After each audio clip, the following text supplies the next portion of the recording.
শ্বশুর বাড়িতে কারো যদি শরীর খারাপ হয়ে থাকে, এই যেমন ধরো শাশুড়ির কিংবা শ্বশুর মশাইয়ের কিংবা অন্য কারো শরীর খারাপ যদি হয়ে থাকে, ছেলেদের পাশাপাশি বাড়ির বউদেরও কিন্তু অনেক দায়িত্ব থাকে।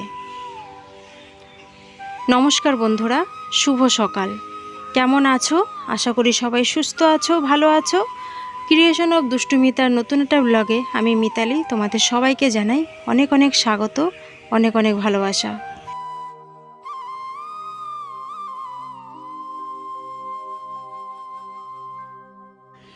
আজকের ব্লগে শুধু আমার সঙ্গে ঘটে যায় বা ঘটে গেছে এমন নয়, এরকম প্রত্যেকের জীবনে হয়তো ঘটেছে, যেগুলো কিনা আজকে হয়তো তোমাদের সঙ্গে একটু শেয়ার করব।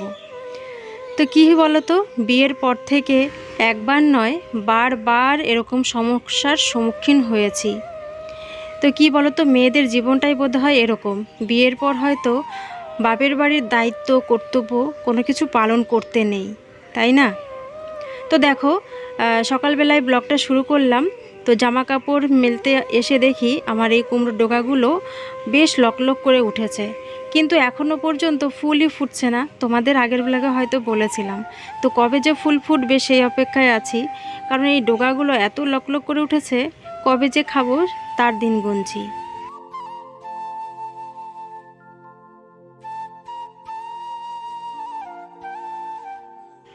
আর এদিকে আমার দুষ্টু সোনা ঘুম থেকে উঠে গেছে, কিন্তু ব্রাশ করতে চাইবে না।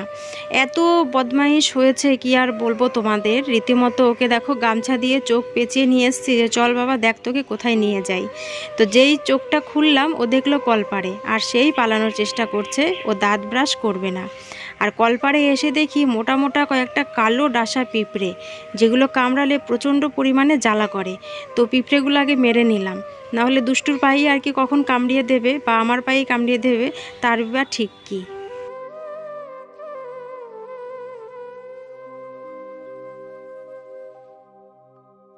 তো দুষ্টুকে মুখ ধুইয়ে আমিও মুখ ধুয়ে তারপর ওকে একটু জল বিস্কুট খাওয়ালাম, আর আমি বিছানাটা তুলে নেব। গতকাল চাদরটা তুলেছিলাম, তারপরে সাদা চাদরটা পেতেছি, কিন্তু কভারগুলো আর ভরা হয়নি। ভেবেছিলাম বিকেলে আর কি করব, তো শুয়ে পড়েছিলাম দুপুরে খাওয়া দাওয়ার পর, তারপর না আর একদমই ইচ্ছা করছিল না। তো কি বলো তো, এখন আর না করলে হবেই না, সেই জন্য বালিশের কভারগুলো ভরে নিচ্ছি। আর বালিশগুলো দেখো সব আলমারির ওপরে তুলে নিচ্ছি, না হলে কি হয়, বিছানায় রাখলে দুষ্টু পুরো সারা বিছানায় ছড়াবে আর বালিশ পাড়াবে, যেটা আমার একদমই পছন্দ না। এমনিতেই মানে সারা বছর ঘাড়ের যন্ত্রণা বা কোমরের যন্ত্রণায় ভুগতে থাকি, বালিশ পাড়ালে মানে আমার যেন দেখলে গা কেমন শিরশির করে ওঠে। তো সেই কারণে কাঁথা বালিশ মানে যা আছে সব আর কি আলমারির ওপরে তুলে দিই। এটা কিন্তু আগে করতাম না, এই রিসেন্ট কয়েক মাস ধরে করছি। তো বিছানাটা তোলার পর ভাবলাম যে না, ঘরটা ঝাড় দিয়ে দিই, তো সেই জন্য দেখো ঝাঁটা নিয়ে হাজির, ঘরটা ঝাড় দিয়ে নিচ্ছি। আর এই খাটের নিচটা কি বলো তো, একদমই হাত যায় না পুরোটা। তো দুই এক সময় কি করি, ঝাঁটার সঙ্গে আর কি একটা মোটা লাঠি আর কি বেঁধে নিই, তারপরে খাটের তলাটা ঝাড় দিই। তো সেটা হয়তো সব সময় করি না, মাসে হয়তো 2 দিন 3 দিন করি। তো যাই হোক, ঘরটা আমি ঝাড় দিয়ে নিচ্ছি। আর এরপরে দেখো আমার দুষ্টু কি পরিমাণে দুষ্টুমি করতে শিখেছে।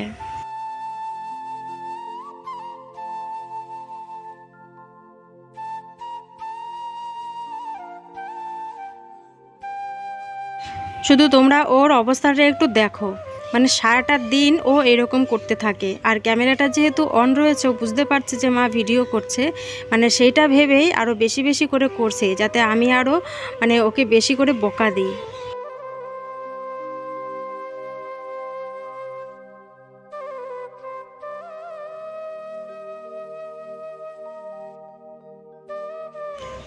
আজ প্রায় ধরো তখন কটা বাজে, 5:30 ওরকম হবে। তো একটু ভাত করেছিলাম, দুষ্টুর বাবা খেয়ে গেছিলো। গোবিন্দভোগ চাল দিয়ে পটল কুমড়ো আলু এগুলো দিয়ে একটু সবজি ভাত করেছিলাম। আর সকালে যেহেতু ঘুম থেকে উঠতে আজকে একটু দেরি হয়ে গেছিলো, সেই জন্য আর কি ঝরঝরা ভাতটা করতে পারিনি, এক পাকেই বসিয়ে দিয়েছিলাম, তো হয়েও গেছিলো তাড়াতাড়ি।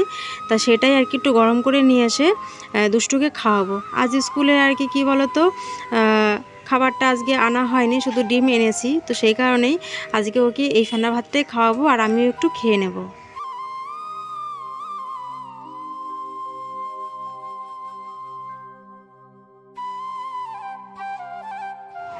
তো এরপর দেখো দুষ্টুকে একটু লেখা নিয়ে বসাবো, যদিও আমি বলিনি ওকে লিখতে, ও নিজে থেকেই দেখলাম বসলো। আর যে কথাটা বলছিলাম যে বাড়ির বউদেরই কিন্তু বিশেষ করে সমস্ত দায়িত্ব কর্তব্য থাকে শ্বশুরবাড়ির সব কিছু পালন করার, কিন্তু বিয়ের পর একটা মেয়ের বাপের বাড়ির কি কোনো দায়িত্ব কর্তব্য থাকতে নেই? অবশ্যই আছে থাকতে। কারণ কোনো মা বাবার যদি ছেলে সন্তান না থাকে, যদি তার একটা কন্যা সন্তান বা একটা ছেলে থাকে যার এখনও বয়স হয়নি উপযুক্ত যে মা বাবার পাশে দাঁড়াতে পারবে, তো সেই সময় একজন মেয়ে হিসাবে অবশ্যই মা বাবার পাশে দাঁড়ানো উচিত। তো সেই ক্ষেত্রে কি মেয়ের হাজব্যান্ডের কি দাঁড়ানো উচিত নয়? বিয়ের পর একটা মেয়ে যখন তার মা বাবা, তার আত্মীয় স্বজনকে সবাইকে ছেড়ে যখন শ্বশুরবাড়িতে আসে, তার মানে কি তাদের সঙ্গে কি সমস্ত সম্পর্ক ত্যাগ করে আসে? সেটা কি একদমই যুক্তিযুক্ত কোনো কথা? তো আমার মনে হয় এর থেকে ভালো একজন বাড়ির বউ যেমন তার শ্বশুর বাড়ির প্রত্যেকের দায়িত্ব নেবে, কর্তব্য পালন করবে, সেরকম একজন জামাইয়েরও উচিত তার শ্বশুর বাড়ির, তার শ্বশুর শাশুড়ির সমানভাবে দায়িত্ব নেওয়া।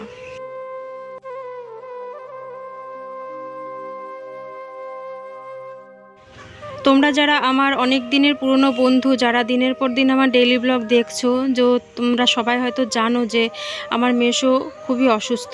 তো এর আগেও মাস দেড়েক আগে হসপিটাল বাড়ি দৌড়াদৌড়ি করেছি। তো বেশ কয়েকদিন হয়ে গেছে যেতে পারছি না, সংসারের বিভিন্ন রকমের প্রবলেম থাকে যেগুলো আর কি সবসময় কাটিয়ে উঠতে পারি না। তারপরেও ধরো মাসির প্রচণ্ড শরীর খারাপ, তো মাসিও রিসেন্ট এমআরআই করে এসছে, তো মাসিকেও নিয়ে যাওয়া দরকার ডাক্তারের কাছে। তো কে করে বলো এগুলো? ভাই এখনও সেরকমভাবে এগুলো পায় না করতে। তারপরেও কিন্তু মেসো আর কি যখন হসপিটালে ভর্তি ছিল, ভাই কিন্তু দিনের পর দিন মানে একভাবে দিন রাত এক করে হসপিটালে থেকেছে। তো সেই সব ব্লগগুলো তোমরা হয়তো দেখেছো। তো একজন মেয়ে হিসাবে সবসময় চাই তাদের পাশে দাঁড়ানোর, যতই তারা আমাকে জন্ম দিক বা না দিক, কিন্তু তাদের কাছে তো বড় হয়েছি, তারাই আমার মা বাবা, তাই না? তাদের পাশে সবসময় থাকবো এই কামনাই করি বা এটাই আশা করি, কিন্তু সবসময় পেরে উঠি না। কারণ আমি একজন মেয়ে। একজন ছেলে যেইভাবে তার মা বাবার পাশে দাঁড়াতে পারে, একজন মেয়ে হয়ে হয়তো সেইভাবে মা বাবার পাশে সবসময় দাঁড়াতে পারি না। এটাই আর কি কষ্ট লাগে। তো যাই হোক, এদিকে দেখো রান্নাবান্না বসিয়ে দিয়েছি। আজ করছি হচ্ছে পুঁই শাক, আর করব ভেড়ালি, আর করেছি ডাল, তার সঙ্গে রয়েছে পটল ভাজা আর হচ্ছে উচ্ছে ভাজা, যেগুলো আর কি তোমাদের সঙ্গে হয়তো শেয়ার করতে পারিনি, কারণ এত কিছু শেয়ার করতে গেলে ব্লগটা অনেকটাই বড় হয়ে যায়। আর ঘরে দেখো কাঁঠাল ছিল, কদিন ধরে কাঁঠালটা রয়েছে, ঘরে থেকে নষ্ট হয়ে যাচ্ছিল, তো কয়েক কোয়া ভালো ছিল, তো বসে বসে খেলাম। খাওয়ার পরে কাঁঠালের যে আটিগুলো সেগুলো সব বার করলাম। আর দেখো আজকে মানে কি বলবো, অনেক পরিমাণে আর কি সবজির খোসা বেরিয়েছে, যেহেতু কলার ভেড়ালি আর কি কেটেছি, তো এইটাতেই আর কি প্রচুর পরিমাণে সবজির খোসা বেরিয়ে গেছে। তো ওগুলো তুলে রাখলাম। আর যেহেতু কাঁঠাল রয়েছে, একটা কেমন একটা গন্ধ বেরোচ্ছে, কালকে ময়লার গাড়ি আসলে পরেই আগে ময়লাটা কিন্তু দিতে হবে। তো যাই হোক, এদিকে দেখো কতগুলি কাঁঠালের কোয়া বেরিয়েছে, তো ধুয়ে রাখলাম, তো সারা বছর খাওয়া যাবে। তো এগুলো এখন দিয়ে রাখছি এখানেই, পরে এক সময় থালার মধ্যে করে দিয়ে রোদে দিয়ে শুকাবো, শুকিয়ে তারপরে রেখে দেব। আমার খুব ভালো লাগে কাঁঠালের আঁটি দিয়ে তরকারি খেতে।